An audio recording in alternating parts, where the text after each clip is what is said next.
संस्कृताय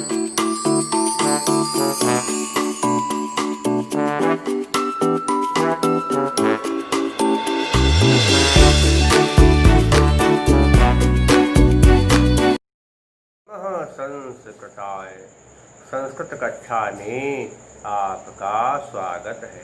मैं प्रतीत राम वर्मा, असिस्टेंट प्रोफेसर श्री गांधी महाविद्यालय सिधौली सीतापुर। आज मैं पंडित अंबिका दत्त व्यास द्वारा लिखित शिवराज विजय उपन्यास पढ़ाने जा रहा हूँ।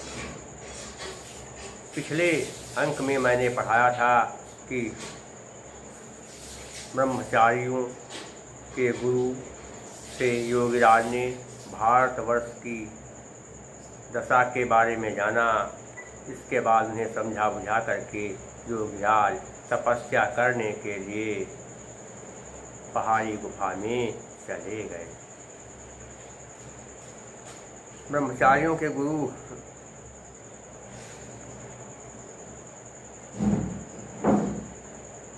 गौर सिंह के साथ बैठे हुए थे। जब एकांत हो गया तो ब्रह्मचारियों के गुरु ने गौर सिंह से कुछ कहना चाहा, तभी पास में किसी के पैरों की आहट सुनाई पड़ी। मर मर की आवाज़ सुनाई पड़ी, लगा सूखे पत्तों पर कोई चल रहा है, ऐसा सुनाई पड़ा। गौर सिंह ने तुरंत आवाज़ लगी, कौन है कौन है, लेकिन कोई आवाज़ नहीं, उत्तर कोई कुछ भी नहीं मिला, प्रत्युत्तर कुछ नहीं मिला। तो इधर उधर ध्यान से गौर सिंह ने कुछ देखा, लेकिन जब उसे कुछ नहीं दिखाई दिया तो उसे लगा कि कोई बिल्ली है। फिर इसके बाद गुरु से उसने कहा, गुरु से, हे गुरु जी, लगता है कोई बिल्ली थी, इसीलिए कोई आवाज़ नहीं सुनाई पड़ी। और इसके बाद गौर सिंह अपने गुरु के पास आकर के बैठ गया। और जब गौर सिंह अपने गुरु जी के पास आकर बैठ गया तो ब्रह्मचारियों के गुरु ने गौर सिंह से कहा, बेटा वत्स गौर सिंह, अहम अत्यंतम तुष्यामि त्वयि। हे बेटा गौर सिंह, मैं तुझ पर बहुत ज़्यादा प्रसन्न हूँ। यत्त्वमेकाकी अफजल खानस्य तीन स्वान तेन दासी कृतान पंच ब्राह्मण तनयांश मोचित्वा आनीतवान सी। क्योंकि अफजल खां के 3 घोड़ों को तुमने पकड़ लिया है और उसके द्वारा गुलाम बनाए गए 5 ब्राह्मण बालकों को छुड़ा करके तुम यहाँ ले आए हो, इसलिए मैं तुम पर बहुत ज़्यादा प्रसन्न हूँ। कथम न भवे रीदशा भवे धन ईदशा।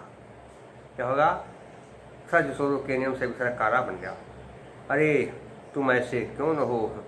कुलमेव ईदृशम राजपुत्र देशीय क्षत्रियाणाम। क्योंकि राजस्थान का क्षत्रिय वंश ऐसा ही है। तावत पुनर्सूर्यत मरमरह पादक्षेपश्च। और तब तक पुनर्मर दोबारा आश्चर्य सुनाई पड़ी। मरमर पादक्षेपश्च, पैरों की आहट।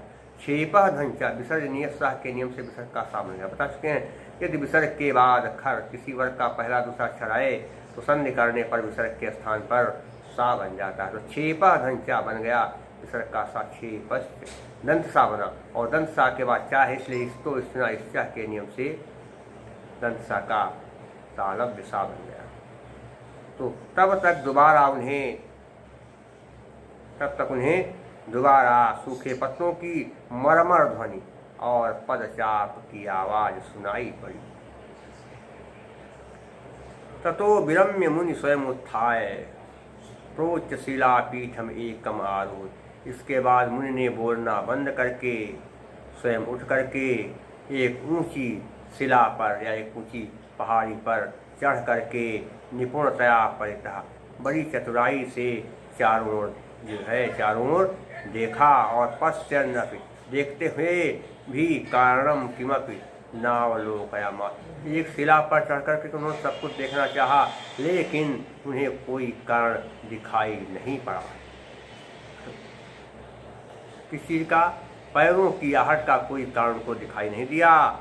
तत् पुनरेकतानेन निपुणम रीक्षमाणेन गौर सिंहेन दिष्टम। इसके बाद क्या हुआ? एकतानेन, एकाग्र भाव से। इसके बाद एकाग्र भाव से चतुरता से गौर सिंह ने जब देखा, इसके बाद गौर सिंह ने बड़े ही एकाग्र भाव से, चतुराई से जब उस आवाज़ की ओर ध्यान से देखा, तो यह देखा, तब क्या हुआ, यत कुटीर निकटस्थ, तो उसने देखा कि कुटिया के पास में ही निसकुटक कदली कुटे, कि केलों के झुरमुट में दीत्रास तरवो अतितराम, 2-3 पेड़ बहुत ज़्यादा मात्रा में या बहुत ज़्यादा गति से कंपनते, हिल रहे हैं, काँप रहे हैं। इसके बाद गौर सिंह ने बड़े ही एकाग्रचित्त होकर के बड़े ध्यान से उस आवाज़ की तरफ देखा, तो उसे लगा कि केले के झुरमुट में 2-3 पेड़ बहुत ही तेजी से हिल रहे हैं। तदैव यत कुटीर निकटस्य निष्कुटक कदहा, क्या है, तदेव संशय आस्थानम इति अंगुल्या निर्दिष्ट, उसे संदेह का स्थान पता चल गया और उसने संदेह के स्थान को संकेत दे करके अपने गुरु जी को बताया।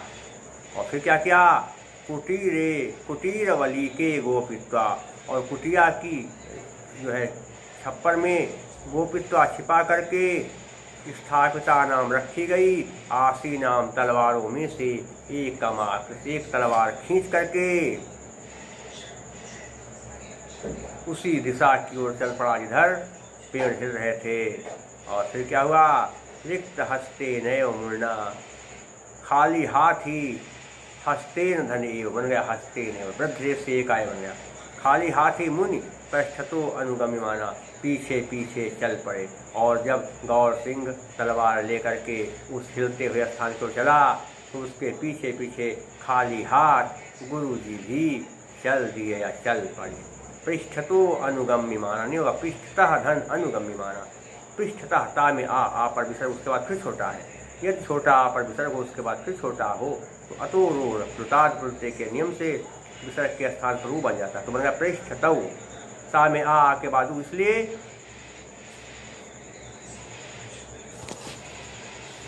इसलिए आ गुणा के नियम से ऊ का ओ बन गया। और फिर ओ के बाद आ है, इसलिए इंग पदांताद सूत्र के नियम से एक आ का अवग्रह चिन्ह बन गया। ये चीज ध्यान रखेंगे,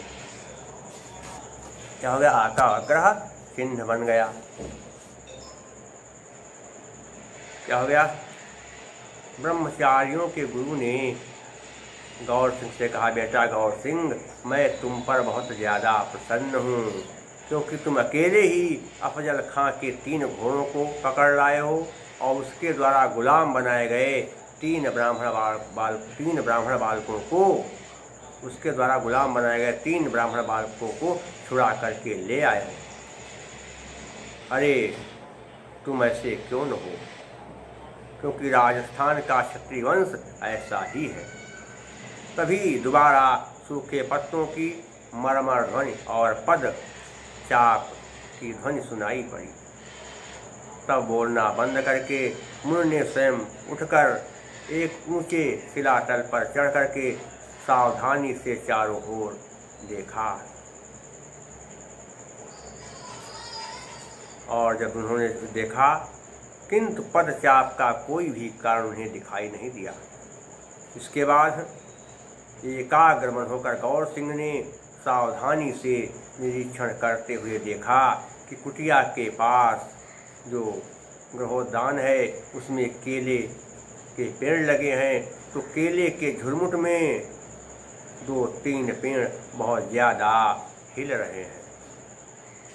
वही संशय का केंद्र है, ऐसा अपने गुरु जी को उंगली से संकेत करके गौर सिंह ने बताया। और इसके बाद कुटिया के छप्पर में छिपा कर रखी गई तलवारों में से एक तलवार खींचकर गौर सिंह उसी ओर चल पड़ा और उसके पीछे पीछे मुनि भी बिना कुछ हथियार लिए हुए निशस्त्र, उसके पीछे पीछे मुनि भी बिना कोई शस्त्र लिए हुए वहाँ उसके पीछे पीछे चल पड़े। ये हो गया।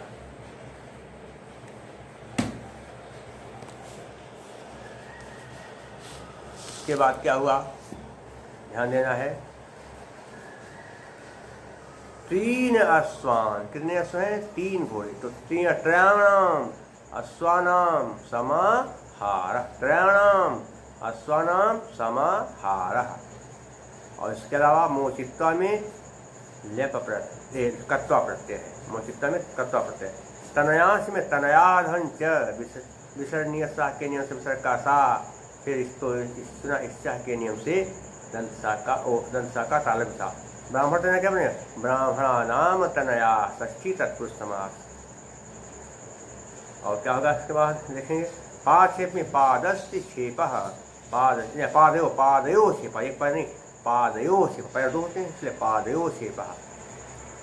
षष्ठी तत्पुरुष समास हो जाएगा। पश्चिम में सत्र प्रत्यय है, निरीक्षमाणा में सांच प्रत्यय, अनुगम्यमाना में सांच प्रत्यय, निर्दिष्ट में लेप प्रत्यय, गोपित्वा में कत्वा प्रत्यय। अचतराम कंपनते, बहुत ज़्यादा हिल रहे हैं जिसके द्वारा वह, अचतराम कंपनते एन सह, बहुव्रीहि समास हो जाएगा। अलंकार कौन सा है? हे बालक पुत्र, हे बेटा, मैं तुम पर बहुत ज़्यादा प्रसन्न हूँ। प्रसन्नता का कारण है कि तुमने अफजल खां के 3 घोड़ों को पकड़ लिया है और अफजल खां के द्वारा गुलाम बनाए गए ब्राह्मण बालकों को तुम छुड़ा लाए हो, ये कारण है। इसलिए क्या हो गया? काव्यलिंग अलंकार। हे तोरवाक्य पदार्थत्वे काव्यलिंगम निगद्यते। और प्रसाद गुण है, क्योंकि जो बात कही जाए या सुनी जाए तुरंत दिल में बैठ जाए, जैसे सूखे ईंधन में आग लग जाती है, वहाँ पर प्रसाद गुण क्या है? शीतम व्यापनोति क्षिप्रम सुस्कन्धेन मिवानलः सप्रसादः समस्तेषु रसेषु रचनासु चा। और समासों का यहाँ पर अभाव तो नहीं, लेकिन समास कम है इसलिए क्या है? वैदर्भी है। और देखा जाए तो ज़्यादा कम नहीं है, ज़्यादा है तो क्या हो जाएगा? 5। एक तरह से देखा जाए, समस्त पंचसपदो बंधः पांचालिका मता। कौन सी रीत हो जाएगी? पांचाली रीत भी कुछ यहाँ पर दिखाई दे। तो क्या एक तरह देखा है पांचाली रीत भी है, क्योंकि यहाँ पर पद बीच में आ रहे हैं ऐसे जो समास वाले हैं। देखा पांचाली भारतीय वृत्ति है। शेष मैं आपको अगले अंक में पढ़ाऊंगा। तब तक के लिए नमः संस्कृताय।